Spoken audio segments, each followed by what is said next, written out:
बिस्मिल्लाहिर्रहमानिर्रहीम। अस्सलामुअलैकुम नाज़रीन, ताज 92 न्यूज़ के साथ मैं हूं नाइला भट्टी। नजर डालते हैं आज की खबरों पर।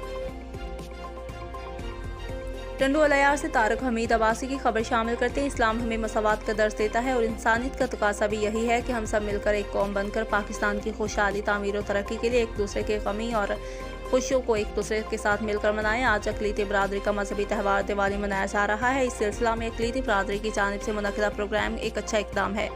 एक दूसरे में मोहब्बत और क़ुव्वत को तक़सीम करना ही इंसानियत का नाम है। इन ख़यालात का इज़हार साबिक़ा ज़िले चेयरमैन मखदूम अली मोहम्मद वलिहारी ने यूनियन काउंसिल दरिया खान की कोर्ट सुल्तान खान में कोली बरादरी के राजू कोली, सोमजी कोली और अजमल कोली की जानिब से मुनक़िद की जाने वाली तकरीब से खिताब करते हुए किया। उन्होंने मज़ीद कहा कि सिंध में अक़लीती बरादरी का पीपल्स पार्टी से प्यार और मोहब्बत का मजबूत रिश्ता है। पार्टी चेयरमैन बिलावल भुट्टो जरदारी को चेयरमैन आसिफ अली जरदारी की हिदायत में अक़लीती बरादरी के लोगों की खुशियों को मनाने के लिए उनके साथ खड़े हैं। उन्होंने कहा कि अक़लीती बरादरी के मसाइल के हल के लिए हर मुमकिन कोशिश करेंगे। इस मौका पर सैयद जान मोहम्मद शाह समेत दीगर रहनुमा भी मौजूद थे। आखिर में ज़िले चेयरमैन मखदूम अली मोहम्मद वलिहारी ने अक़लीती बरादरी के भाइयों में मिठाइयाँ भी तकसीम की।